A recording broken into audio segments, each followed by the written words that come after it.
I'm Liz Salzer, the Scholarly Communications Librarian here at MCW Libraries, and today we'll be talking about Open Access 101.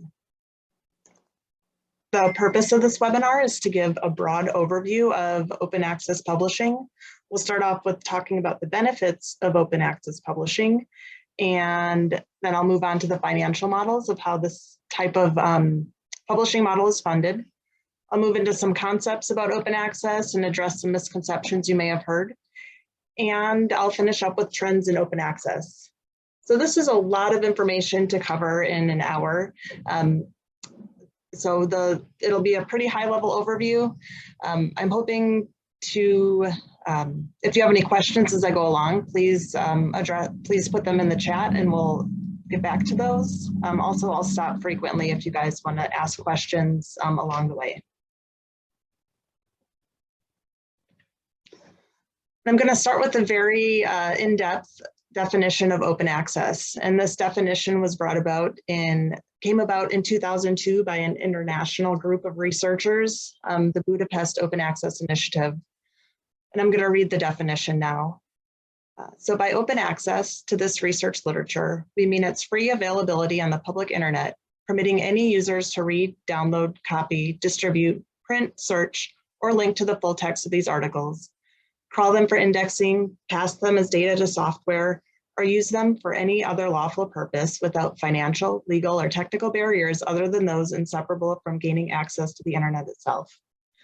And the only constraint on reproduction and distribution, and the only role for copyright in this domain, should be to give authors control over the integrity of their work and the right to be properly acknowledged and cited. This is a very precise definition here. It covers pretty much everything that open access means. But a couple points I'd like you to take away from this definition is the free availability of the research literature. So open access means that the literature should be freely available, and the only barrier to getting access to the internet is being able to log on to the internet. Another key component to open access is the copyright. So in traditional publishing, copyright's usually transferred over to a publisher who then has full control over how that information is used in the future. And with open access, copyright should stay with the author, and copyright should be open so that anybody can reuse that content while citing and acknowledging the authors for their works. Okay. So let's talk about some of the benefits to open access and why you might consider publishing in this model. And a lot of it revolves around because the work is freely available, more people can use it. So starting off with one benefit is that there's more exposure to your work. So more people can actually open up the literature that you've published without hitting a paywall. So when more people are able to open it, you get more exposure from your work.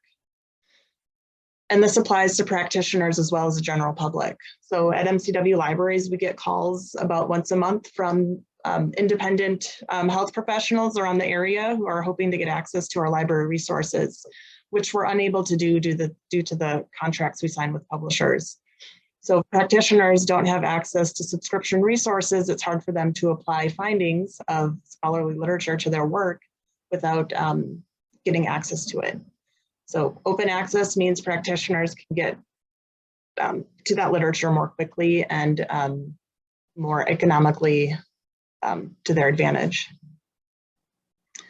When more people can read your work, your chances of getting your work recited are better. So typically when articles are published in the open access model, they usually have higher citation rates than similar articles in the same type of field.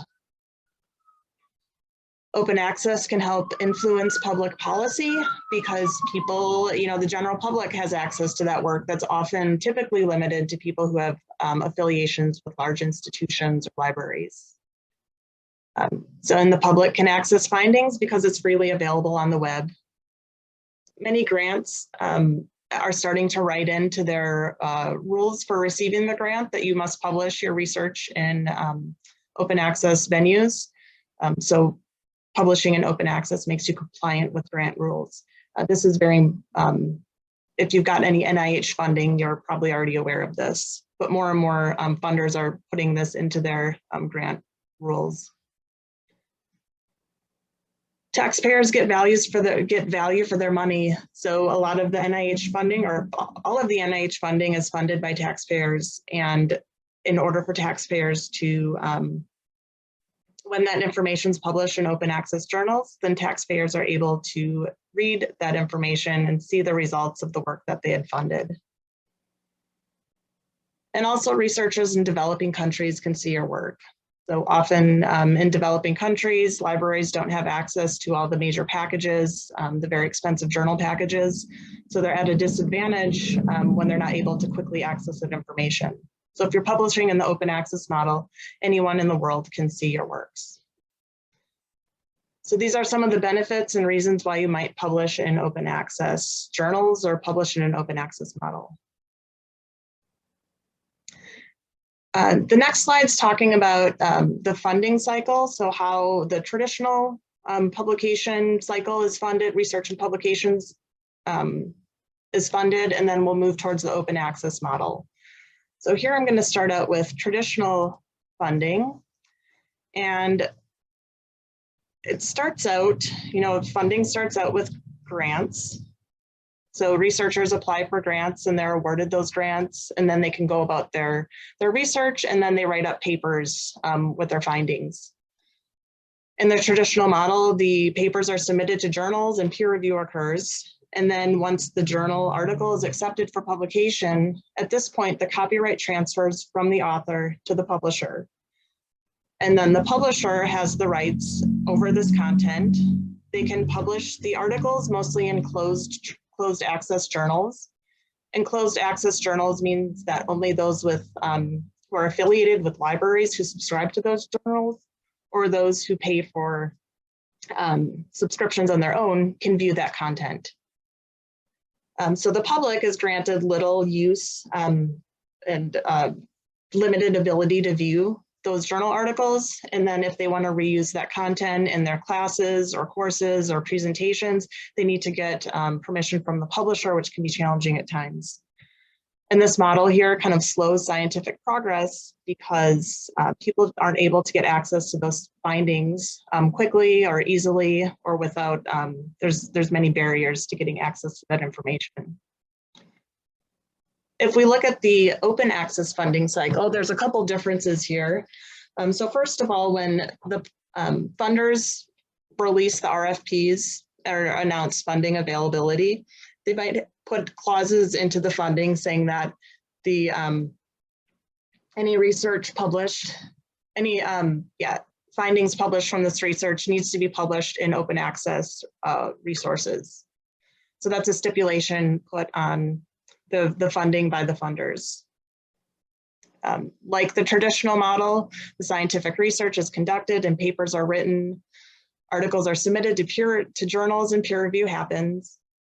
And at this point, if a journal article is accepted, the public access policy put in place by the funder says that this article either needs to be deposited immediately into an open access journal, or if an article is published in a traditional journal, after an embargo period, then that article needs to be made open access. And in this model, there's no barriers to downloading that information. You don't have to be affiliated with a library or pay your own subscriptions.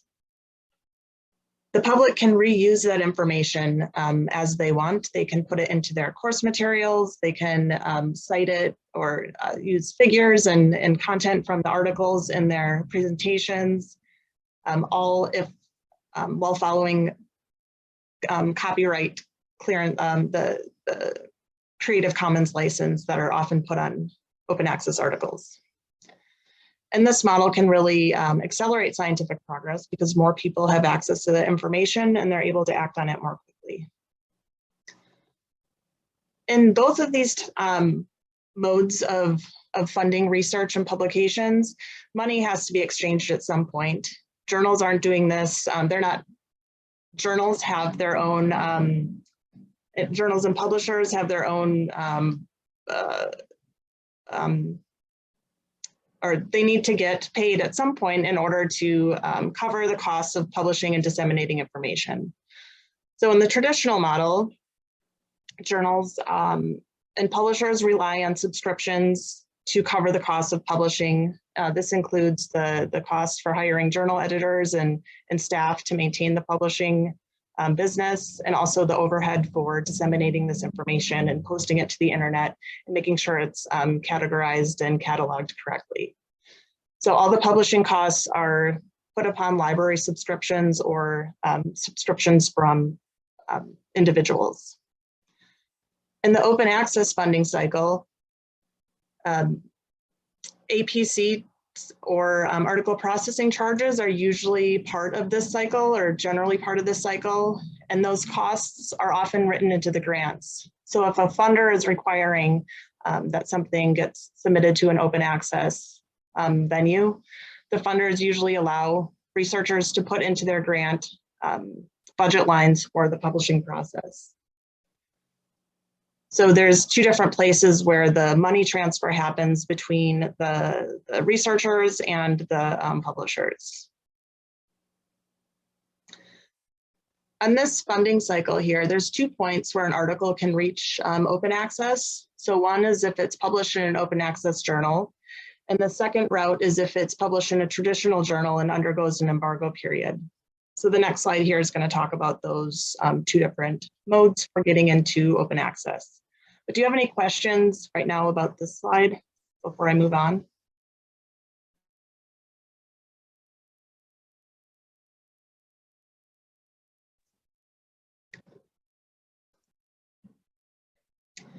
Okay, so there are 2 modes, typically 2 modes to get an article into open access. And the 2 most familiar routes are the gold route and the green route. So I'm going to highlight the gold route first. And with the gold route, and an investigator or a researcher publishes in an open access journal. And when you publish in an open access journal and an article is accepted for publication, the article is freely available to anyone who wants to read it as soon as it's published on the journal's website. In this model, APCs may be charged to authors to cover the funding costs. And then in this model, the authors retain copyright throughout the entire process. So this is one route to get your information published in an open access journal and to get that information immediately available to your readers. A second route is the green route, and that's listed below. And in this model, a researcher might choose to publish in a traditional subscription-based journal. And when they go to publish in this journal, they're not generally paying APCs, so no money is exchanged between the researcher and the journal. In this model, the journal can choose to, and in this model, copyright's transferred from the author to the publisher. And then the journal can hold on to that article for a period of time and collect subscription fees for that. And then release the article to open access after an embargo period. Sometimes this is a year or so. Researchers can also ask the journal, get permission to self-archive a copy of their article in an open access repository. And typically this, when you self-archive a copy of your article, you're self-archiving a version, so not necessarily the published version, but it might be your submitted manuscript or a manuscript that's accepted for publication, but not necessarily the final proof publication that the journal posts on their website. So these are 2 routes to get your articles into open access. One is immediate and the other is typically delayed if you're publishing in a subscription journal.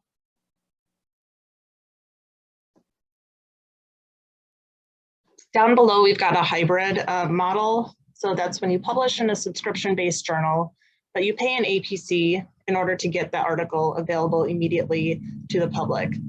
This model, librarians typically aren't big fans of because the publisher is collecting fees from the subscriptions that the libraries are paying, plus they're collecting fees from the authors to publish that article. So they're getting twice the,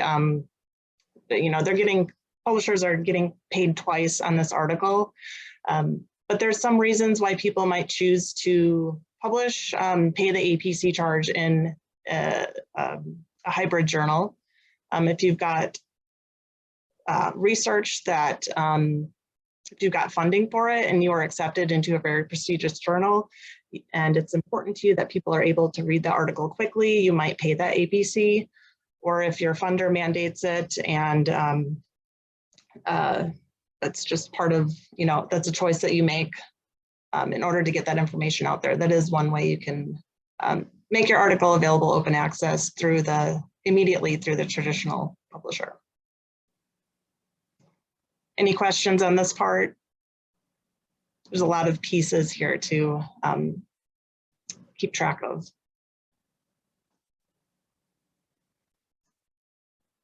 Okay, so moving on.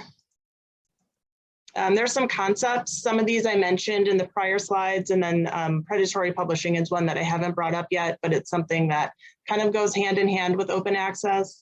Predatory publishing came about because of open access, so I'll spend a little bit of time talking about that. Okay, so APCs, article processing charges. This is these APCs fund the publishing costs for journals to publish in the open access model. So you may find a really good open access journal and you go look at the requirements to submit the journal, and you might see there's a $2,000 APC or a $1,000 or a $1,500. There might be some number aligned with publishing your journal or publishing your article in that particular journal. And APCs are one way that funders cover the costs, the overhead of publishing materials without having to rely on subscribers to pay for that.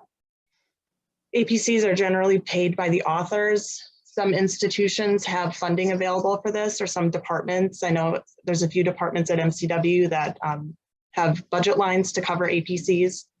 Otherwise, it's typically supposed to be funded by grant funding. Like that's the general thought behind APCs. If you're getting funded for research, funding should also go along for publishing and disseminating that research.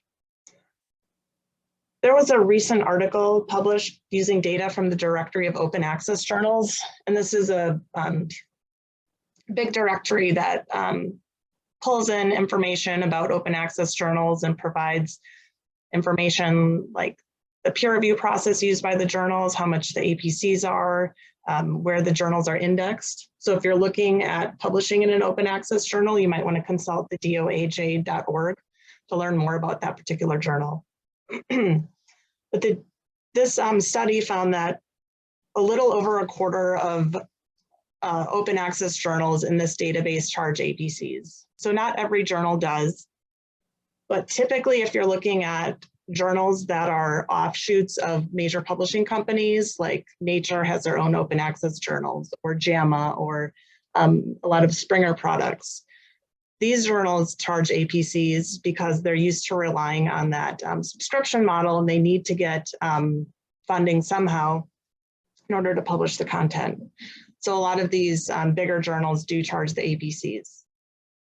And costs can range from under $1 to over $5,100. That was the max APC that they found in this study in 2001, with the mean being around $1,600. That less than $1 fee comes from journals from developing countries where the exchange rate is a little different. So I've had, I can speak to a little personal experience about APCs. I did a research project a couple of years ago and submitted my article to a journal. That journal didn't accept it, but they recommended I pass it on to their open access equivalent. I let that journal editor know that this was a self-funded project, so I didn't have any money for the APCs, and they waived the costs because they thought the article was of value for them. So you can work with publishers, you can ask for discounts, you can see the worst they can say is no, but there's typically some wiggle room with APCs, especially if you're not self-funded. But only a quarter of journals do charge APCs, so if the costs are, if it's important to you to publish in open access and the costs are too much, I recommend looking at this DOAJ website to find journals that might be better for you and more cost effective for you. Another concept that I want to bring up are open repositories. So these are the websites that host open access journals. So it's a digital platform that provides free and immediate and permanent access to your articles. And there's a couple different types of repositories, and I'm going to talk about 3 now. And the first one is PubMed Central. So this was developed in 2000, and it went along with the NIH's mandate that any research funded by the NIH, all the publications that come out of that research need to be available through open access to the people who fund it, which is the taxpayers and the general public. So because of this funding mandate, PubMed Central was created as a repository for all these NIH-funded projects. And this repository is published and maintained by the National Library of Medicine, and you'll find journal literature in here. So again, any research that's funded by the national government and public or publications are produced from that research, that information needs to be deposited into PubMed Central. If you publish your research in a traditional journal, your articles will show up in PubMed Central after no longer than a year embargo on that content. So journals have a year to charge subscription access to that research, and then it needs to be deposited into PubMed Central. Any journal you submit to, if you've, it'll ask when you submit your manuscript, you know, is this funded by the NIH? And if so, they'll work with you on getting it into PubMed Central when it needs to be there. Another type of repository is an institutional repository, and here I'm highlighting Duke Space. So this is a repository for the works produced by Duke authors. So this is students and professors, faculty, anybody doing research at Duke. This repository contains theses and dissertations and publications from people who are affiliated with Duke, and it's maintained by Duke Libraries. This is another type of repository, but it provides that free, immediate, and permanent access to these articles and publications. And then the final repositories I'm going to quickly mention. One is Figshare, and this isn't a repository for literature necessarily, but it's a repository for all that research output that goes along with the research. So you can deposit your data sets in here, your figures, any code that you've written for your research projects. Figshare is a place to share that with open science. You know, people can get a hold of your data sets and reuse that for their own research. So Figshare is one place to deposit that kind of information. And then preprints, I've got medRxiv listed here, but there's also bioRxiv, ResearchSquare, a bunch of preprint servers out there. And you can deposit your submitted manuscripts here or the manuscripts prior to submission. You can deposit in a preprint server, get feedback from other people who might read it, and then you know, move on to publication. So these are all places where you can deposit versions of your work and make them open access and freely available to people. Okay. And now I'd like to spend just a minute addressing predatory publishing. And this kind of goes hand in hand. It came about due to the APCs, the article processing charges. People realized if there was, you know, if people are motivated to publish their research and somebody out there publishes a website that makes it look like a reputable journal, you can go out and solicit people to submit their publications, pay that processing charge, and then, you know, you've got a couple $1,000s from your APCs, and with little overhead, minus the cost of producing a website and soliciting people for their manuscripts. So predatory publishing kind of came about because of these APCs. If you've received a letter that starts out with "Dear esteemed author," you might be solicited by a predatory publisher. So in this model, people create websites to look like journals. They solicit articles, and there's a pay to publish model. So if you pay the APC, your article is going to get published. These are generally low quality journals, and they're probably unvetted, most likely non-peer-reviewed articles. So this is just one way for people to make some money off of your hard done research. And there's harms in publishing in predatory journals. The first harm is that once you publish your research and put it out there on the internet, you can't ever publish that same article again in a different journal, because then it would be tagged as plagiarism.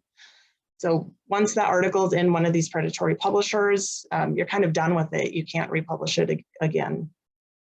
Some funders have notes and recommendations that you need to vet the quality of your the journals that you're submitting to. And if you are found to be submitting to these predatory publishers, they may flag you as, and you may not get your grants renewed or be able to apply for future grants. It can also hurt your reputation if you're seen as publishing on these websites. So there's ways to determine whether or not a journal is a predatory publisher and whether or not it's a reputable journal. So I've got a graphic here. It's kind of hard to see all the pieces on it, but this graphics is on our predatory publishing LibGuide that I've got a link to here. So there's some signs on a publisher's website that it might not be the most reputable journal. And I've seen sites that look like this. They might have poor grammar. The graphics are really terrible. You might see some screenshots of impact factors that don't match up with the impact factors from journal citation reports. There might not be an archive, so you can't see prior articles that are published in this journal. So there's things you can see on the publisher's website that can make you think twice about publishing in that journal. On the contrary side, there's things that legit publishers do and provide to make their journal, the reputation, more apparent. If you have questions about whether or not a journal you're submitting to is phony versus legit, there's ways to go about assessing that. And honestly, before you pay any APC to anyone, you should be doing some of these journal surveillance yourself to make sure that your money is going to a legitimate organization. So one resource that you might want to look at is the DOAJ. This is the Directory of Open Access Journals. And I'm pulling it up here. It's doaj.org. So you can type in journals and find information about them. You can find out what their peer review process is like, where the journals are indexed, what their APC charge might be. So there's a lot of valuable information in here. And for journals to get into the DOAJ, they have to pass a quality control check. So if it's listed in here, you can feel all right about publishing in this journal, or at least you know that someone else has put some eyes on it. Another resource that I'm highlighting is Think, Check, Submit. And this is a checklist that you can go through. Before you publish, you can look at the pieces on this checklist and kind of see if you can identify this information and if it makes sense. Once you start putting check marks on here or not putting check marks on this list, you'll get a pretty good idea of whether or not you should be spending your money on this particular journal. And MCW Libraries has a predatory publishing guide that you can refer back to find more information, to find links to some of the sources listed here, and to get a closer look at the screenshot. So not all open access journals are predatory, but if you're being solicited by journals that you're not familiar with, do your due diligence and take a look at some of the signs that you should be aware of. And also, you can always reach out to the library. So a couple times a year, I get emails from people asking questions about journals, or maybe they've been invited to a conference or invited to be on an editorial board for a company or a journal. The library can do some research and let you know, what we think of that journal and kind of give you some educated opinions on the reputation of that journal.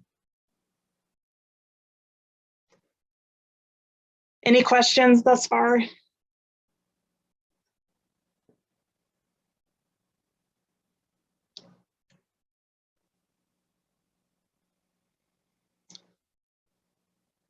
Okay, I'm going to move into this next section, 5 misconceptions about open access. So these are things that I have heard or other people have shared,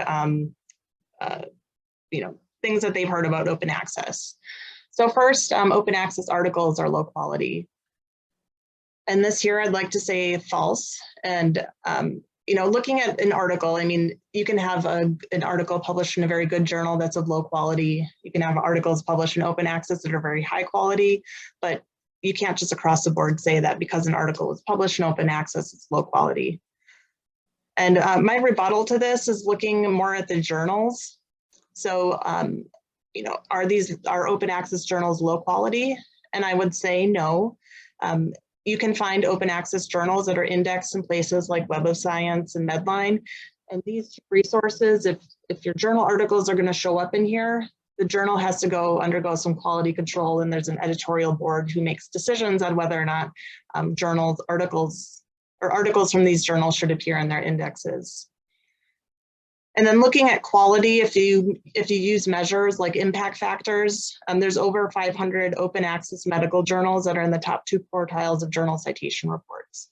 So that shows you that, not all open access journals are low quality, and that there are some very high quality ones out there as well.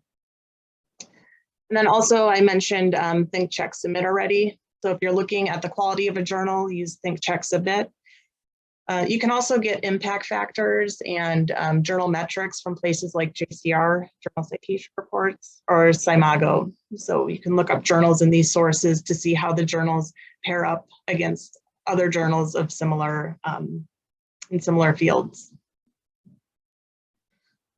And then there's some people might say open access journals are not peer reviewed and it's just a pay to play. Like if I pay them the money, they're going to publish my journal without question. And this is false. Most open access journals incorporate peer review into the article submission process. And here I've got another stat from Journal Citation Reports. So over 1,800 medical journals have impact factors in JCR.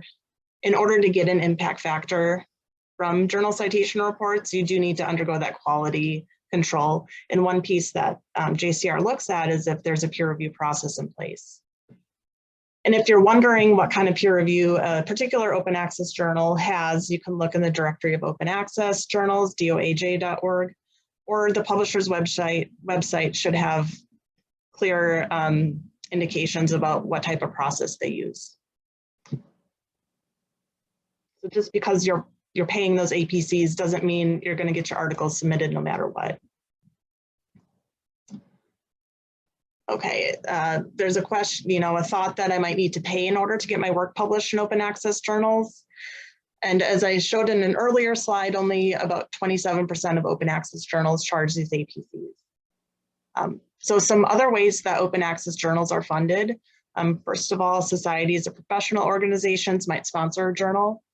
So for the Medical Library Association, we have our own open access journal, and that is paid for by member dues. So part of my dues goes towards funding that journal. Crowds or consortia might fund their own journals. So some research institutions might pull together their funds and their staff in order to publish journals. So that's another way to publish in the open access model. And then another is transformative agreements. And I'll get into this more in the trends slides. But transformative agreements are paid for by library subscriptions, but they're funding the publishing costs rather than the read costs for journals. Might be another misconceptions that open access articles aren't copyrighted, and once you put your information out there, people can do with it whatever they want to. And this is false. In most cases, the copyright's retained by the author, and Creative Commons license are applied to those journal articles. And the Creative Commons license are a way for, they provide a standardized way to grant the public permission to use your works under a copyright law. And with open access, so the copyright's kept by the author and not given over to a publisher. And I have an example, a personal example of giving copyright to a publisher and kind of some of the complications that happen with that. I was in a research group and we made a very nice infographic about the steps for a systematic review. And when we published our journal article, I no longer had the rights to use that infographic on my library guides and in my presentations. So I had to contact the publisher and request permission, which they granted to me, but there was an extra barrier in place. You know, I made the infographic, I was part of the group that made it, yet it wasn't mine anymore. So if I published in an open access venue, I could have reused that as often as I wanted to, with acknowledging the publication that it showed up in. And then also, if you publish in a traditional publisher, that article that you're publishing is no longer yours. So you can't take a copy of that article and put it on your website or put it into an institutional repository, because the publisher owns that copy. If you make arrangements with the publisher beforehand, you might be able to get rights to display versions of the article in a repository or on your blog or in different venues. So if you're wondering what kind of rights you have for articles that have been published in traditional venues, you can look up articles in this resource called Sherpa Romeo. And this lists the different websites, there are different publishers out there, and the rights that you might have to those articles.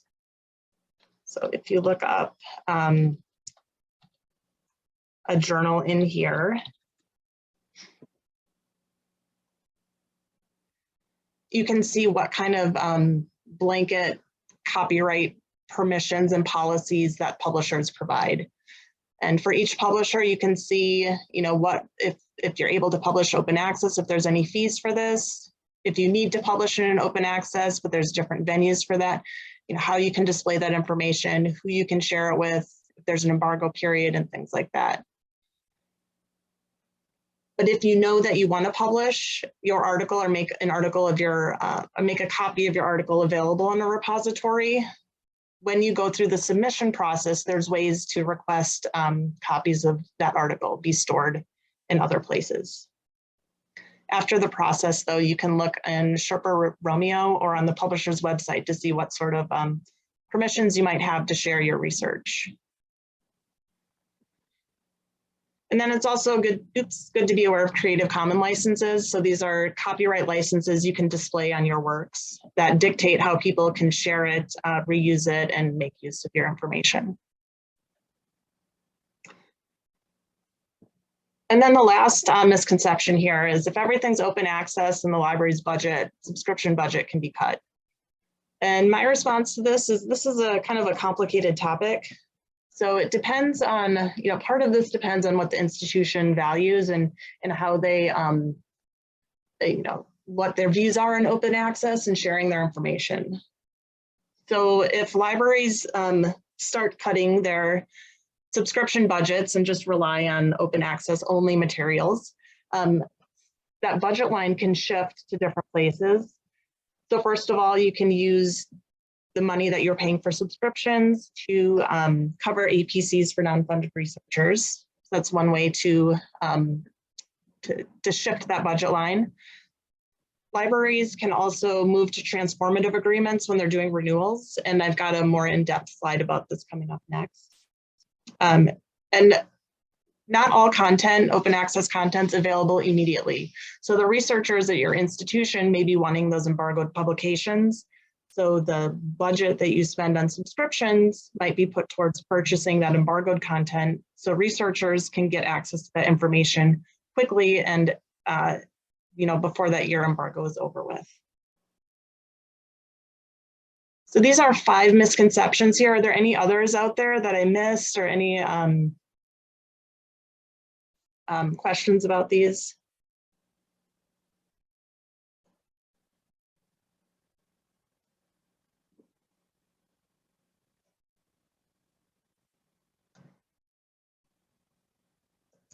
Okay, then I'm going to move along to trends in open access.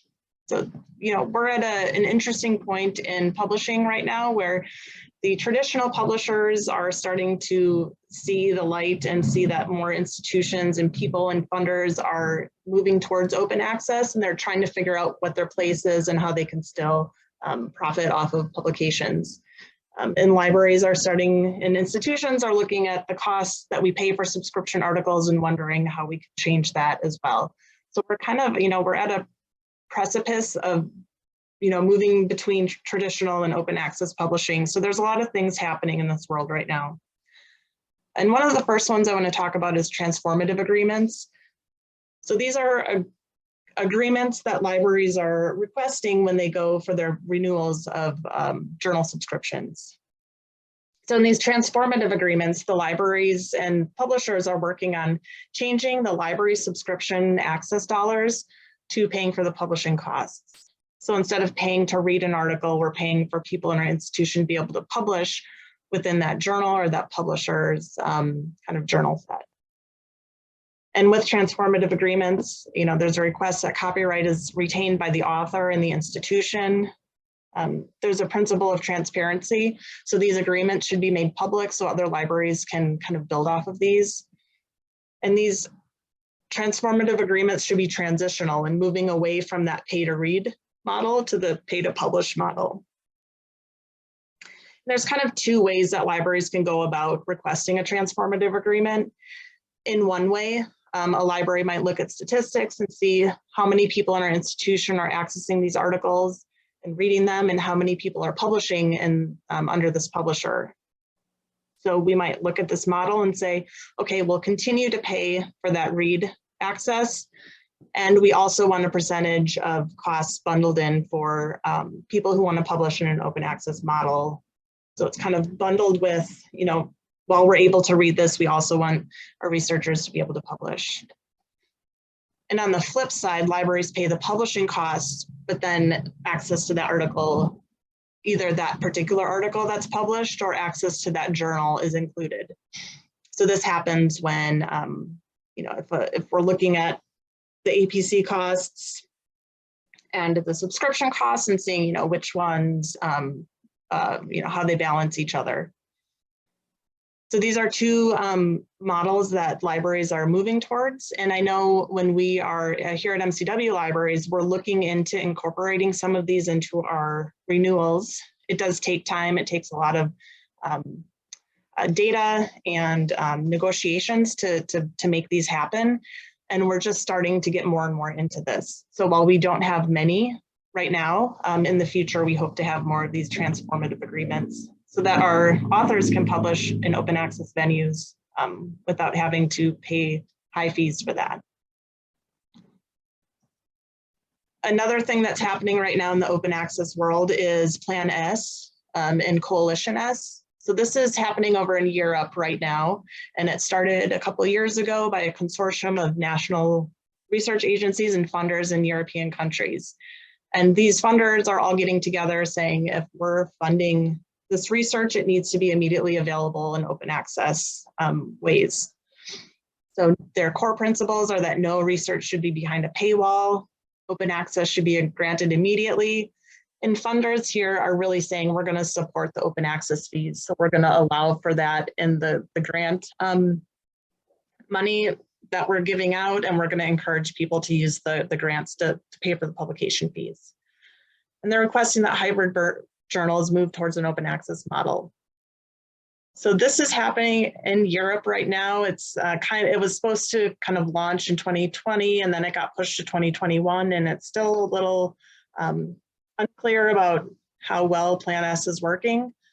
But we're looking to Europe to see how it works, and I know libraries here in the United States and research groups are looking to this model for someday when we implement it here.